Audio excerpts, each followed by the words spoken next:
রাইসুল মুফাসসিরিন আব্দুল্লাহ ইবনে আব্বাস রাদিয়াল্লাহু আনহু বলেন, মানুষ গুনাহ করতে করতে সীমা লঙ্ঘন করলে নগদ 5টা শাস্তি শুরু হয়। কয়টা? এক, চেহারার ভেতরে আলো থাকবে না, নূর থাকবে না, আল্লাহ নূর নিয়ে যাবেন। আর ওই চেহারা কোনোদিন দুনিয়ার কোনো মেডিসিনে জলতা ফিরাতে পারবে না। আল্লাহর জাতের কসম, 5 ওয়াক্ত নামাজ আর ওযু বানায় চল, দুনিয়ার কোনো মেডিসিন লাগবে না, চেহারা থেকে নূরের আলো ছড়িয়ে হতে থাকবে। খালি 5 ওয়াক্ত ওযু করে নামাজ পড়া, কিছু লাগবে না। চেহারায় কোনো মেডিসিনের প্রয়োজন নেই। ওযু করো, 5 ওয়াক্ত নামাজ, চেহারা শুধু নূর চমকাবে। ওযু করে ঘুমাও, সব সময় ওযুর সাথে থাকো। ওযুর সাথে থাকলে হঠাৎ কোনো বিপদ আসবে না ইনশাআল্লাহ। হঠাৎ আর কোনো কুফরি, কালো সাদা কোনো জাদু লাগবে না। কোনোদিন কেউ তাবিজ দিয়ে ক্ষতি করতে পারবে না। তাবিজ যেমন ক্ষতিকর, একটা মানুষকে, জিন্দা মানুষকে জায়গা জিন্দেগি বরবাদ করে দেওয়া যায়, এমন ষড়যন্ত্র আছে এই তাবিজের মধ্যে। কুফরি দিয়া ধ্বংস করে দেয়। আল্লাহ হেফাজত করে, হিদায়াত দান করে। ও আমার যুবক বাবা, কয়দিন আর বাহাদুরি করবা? তোমার মতো সে যুবক 5 ওয়াক্ত নামাজ আদায় করলো, এখনো তোমার নজরে বহু আল্লাহর বান্দা আছে, কলেজে পড়িয়াও নামাজ বাদ দেয় না। বলো তুমি পারো না কেন? দুনিয়ার লোভে পড়ে কি পাইবা? কেউ তো কিছুই পায় না, খালি হাতে সব চলে গেল। মরার আগে সব খালি হয়ে গেছে, মরণের পরে তো সব খালি। এমন কপালে দুনিয়াদার লোজে কবরের মাটিও হয় না। কেমন সব কপাল! মা মারা গেছে, জানাজায় যেতে পারে নাই, কেমন কপাল! গেলি মাই খেয়ে এমন জীবন তৈরি করছে যে জানাজায় গেলে মার খাবে। ও আমার যুবক, আবার তোমার লাইনে কত আল্লাহর বান্দা চাকরি করে, ব্যবসা করে, নামাজ পড়ে, কত সম্মান। জীবনে আর বাতা পড়ে নাই, মাদ্রাসায় যায় নাই, জেনারেল লাইনে থাকিয়ে রাস্তায় গাড়ি চালায়, নামাজ পড়ে, কৃষি কাজ করে, নামাজ পড়ে, নদীর মাঝে মাছ ধরে, নামাজ পড়ে, RAB, army, police, BR, OC, CSP, নামাজি, দাড়িওয়ালা, অভাব নাই। তুমি কেন পারো না রে বাবা?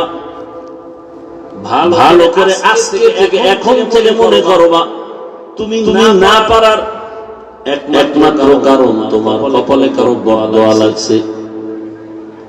আমি যুবকদেরকে বারবার পায়ে হাত রেখে কথাটাই বলতে চাই, যুবক, তুমি আমার আল্লাহর গোলাম হইয়া, তুমি ডাক্তার হও, ইঞ্জিনিয়ার হও, প্রফেসর হও, বাধা নাই। তবে আমার আল্লাহর গোলাম হইয়া সম্মানের স্থান দখল করে এরপরে মরলেও তুমি অমর হয়ে যাবে। একজন ব্যক্তি হোমিওপ্যাথিক ডাক্তার, অথচ গোটা দুনিয়ার মানুষ তার পাগল, জানে না, তার সাথে মোলাকাত হয় নাই। Doctor Zakir Naik homeopathic doctor, সারা দুনিয়া তার পাগল।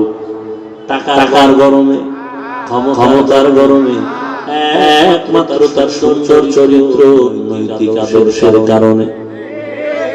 অযুবক, তুমিও তো পারো, তোমার মধ্যে কিসের অভাব?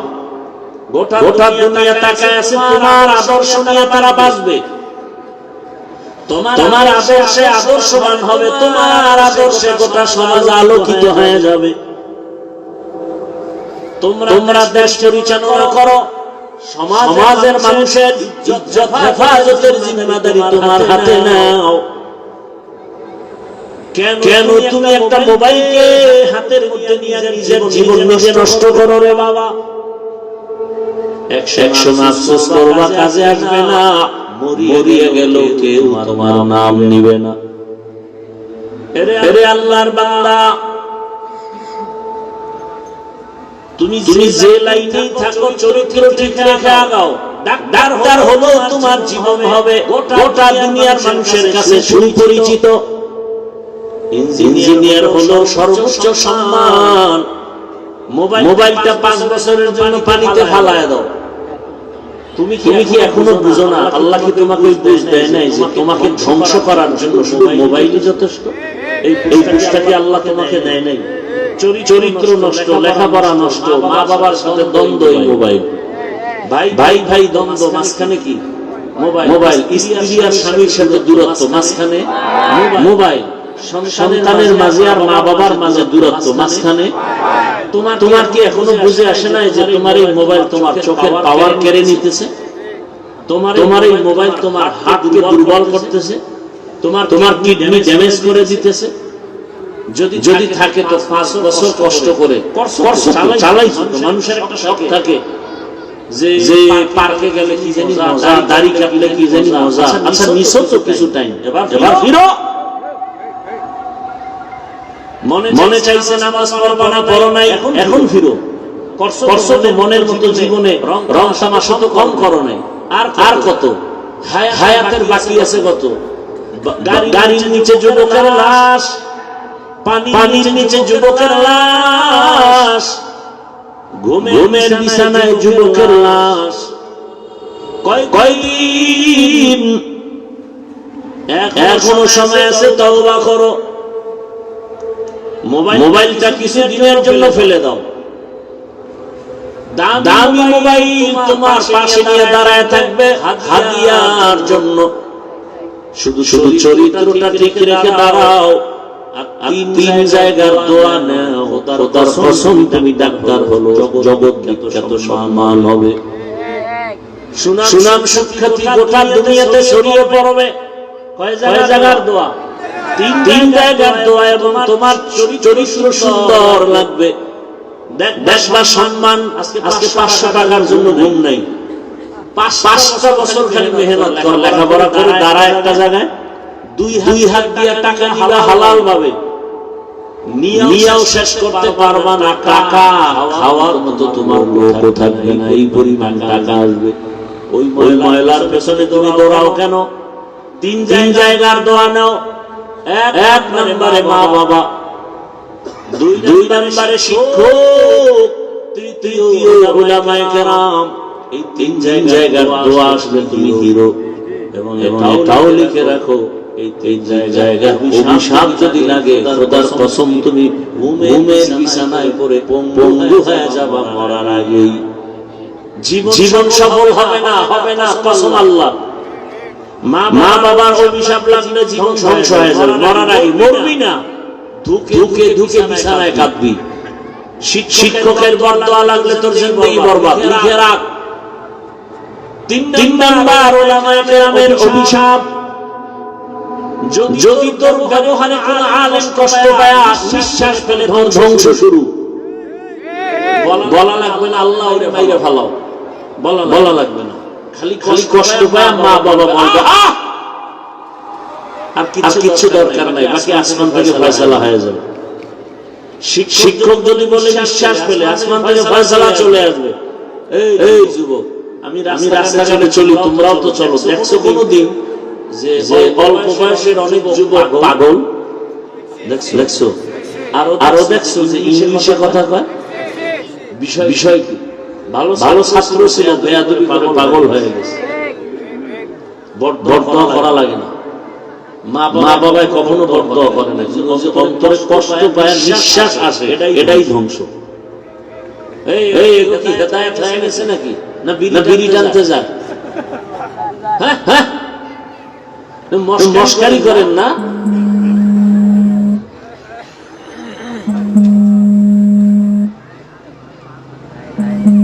কোরআনের বাগানে সবাই বসতে পারে না, বসতে কপাল লাগে। আল্লাহ হেদায়েত দান করুন। আমার বয়ানে কি হেদায়েত নাকি?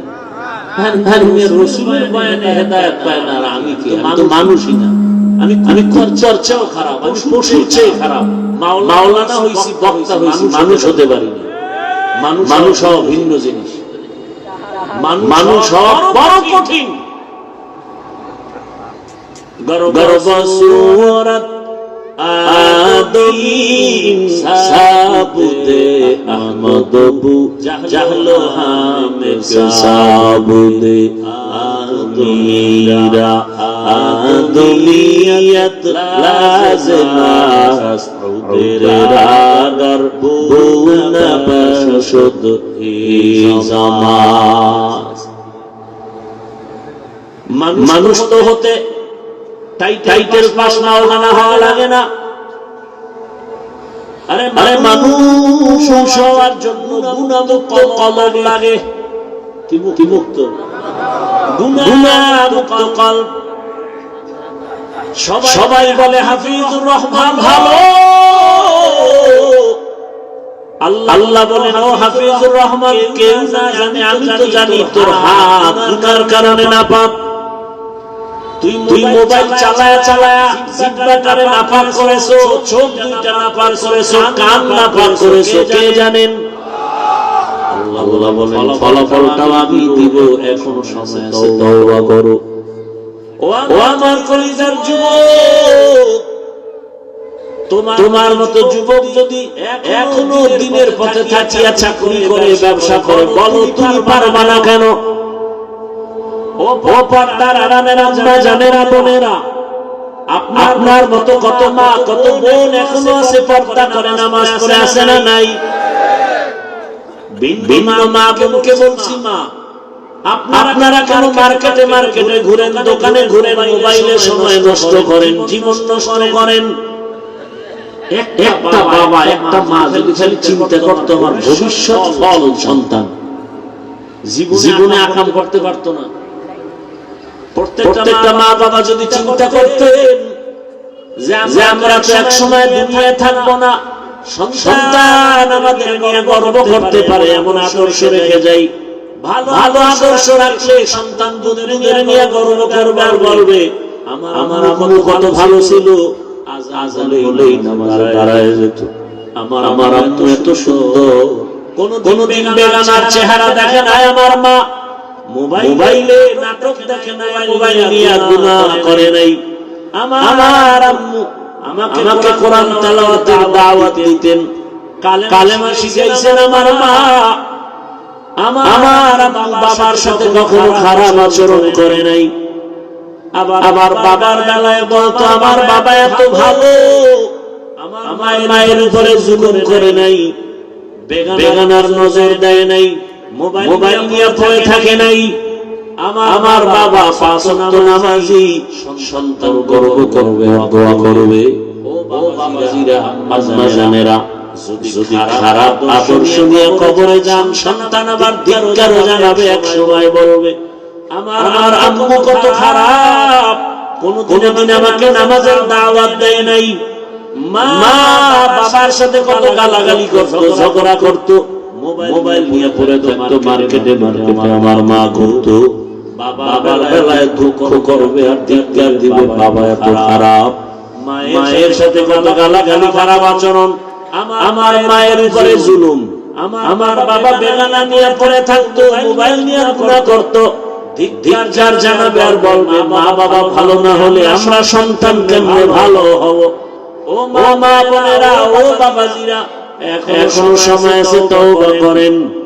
আদর্শ সন্তানের মা হয়ে কবরে যান, সন্তান ডাক্তার হবে, এক সময় রোগী দেখবে, সুনামের সাথে আজান হলে নামাজে যাবে, কোরআন তেলাওয়াত করে মা বাবার জন্য দোয়া করবে।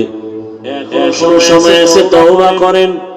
আল্লাহকে বলেন আর জীবনে নামাজ ছাড়বেন না, বেপরদায় চলবেন না, গুনাহের পথে যাবেন না, মোবাইল নিয়ে সময় নষ্ট করবেন না। যুবকরাও তওবার নিয়ত করো, মরে গেলে যাবো আর নামাজ ছাড়বো না, দাড়ি কাটবো না, বেপরদায় চলবো না। মা বাবার দোয়া, শিক্ষকের দোয়া, উলামায়ে কেরামের দোয়া পরামর্শ নিয়ে নবীজির আদর্শ মেনে চলবো। আল্লাহর মেহেরবানির বাইরে চলবো না। দুনিয়ার লোভে পড়ে আর আখিরাতকে ধ্বংস করব না। মানুষের দোয়া নিয়ে কবরে যাব। তওবা করার মতো যদি কারো অন্তর তৈরি হয়, মুনাফিকি যদি অন্তরে না থাকে, খাঁটি তওবার নিয়ত যাদের আছে দুটো হাত আমার আল্লাহকে দেখাইয়া দাও। আয় আল্লাহ, হাতগুলো কবুল করে নেন, তওবা কবুল করে নেন, তওবার উপরে বসিয়া চলার তৌফিক দান করেন। আমিন। আলহামদুলিল্লাহি রাব্বিল আলামিন। والصلاة والسلام على سيد الأنبياء والمرسلين وعلى آله وأصحابه أجمعين. يا أرحم الراحمين، يا أرحم الراحمين، يا أرحم الراحمين. رب ارحمهما كما ربياني صغيرا. اللهم إنك عفو كريم تحب العفو فاعف عنا. اللهم إنا نسألك رضاك والجنة ونعوذ بك من سخطك والنار. আয় আল্লাহ, মাহফিল কবুল করে নেন, মাদ্রাসা কবুল করে নেন, এলাকাবাসীকে কবুল করে নেন। আয় আল্লাহ, যারা ব্যবসা করে চাকরি করে হালাল ভাবে বরকত বাড়ায় দেন, হারাম থেকে হেফাজত করেন, এলাকায় শান্তি দান করেন। আয় আল্লাহ, মা বোনদের পর্দাওয়ালা আবেদা বানায় দেন, সন্তানগুলো নেককার বানায় দেন। আয় আল্লাহ, পরীক্ষার্থীদেরকে কামিয়াবি দান করেন, আমার কলিজার যুবকদের দিনের খাদেম বানায় দেন। আয় আল্লাহ, সারা দুনিয়াবাসীকে মাফ করে দেন। আয় আল্লাহ, প্রবাসীদেরকে হেফাজত করেন, বাংলাদেশ ইসলামের জন্য কবুল করে নেন। আয় আল্লাহ, উলামা শায়েখদের এক বানায় দেন, বাতিলের মোকাবেলায় বিজয় দান করেন, বাতিলের দ্বারা দমন করে দেন, বাতিলের দ্বারা দমন করে দেন। আয় আল্লাহ, মাদ্রাসা মসজিদগুলো কবুল করে নেন, অন্যান্য শিক্ষা প্রতিষ্ঠান নবীর আদর্শে কবুল করে নেন। আয় আল্লাহ, গুনাহমুক্ত জীবন দান করেন, সুন্নাত অনুযায়ী চলার তৌফিক দান করেন। নবীজির রওজা মুবারক বাইতুল্লাহ জিয়ারতের জন্য কবুল করে নেন। আয় আল্লাহ তাআলা, সারা দুনিয়ায় খিদমতের জন্য ইজ্জতের সাথে কবুল করে নেন। জাহেরি বাতিনি দুশমনের মোকাবেলায় বিজয় দান করেন, মুখালিফের মুওয়াফিক বানিয়ে দেন। মুহিব মুতাআল্লিকিনদেরকে দাইমান আমাদের জন্য কবুল করে নেন, দ্বীনের খিদমতে কবুল করে নেন। আয় আল্লাহ, জিন শয়তান মানুষ শয়তানের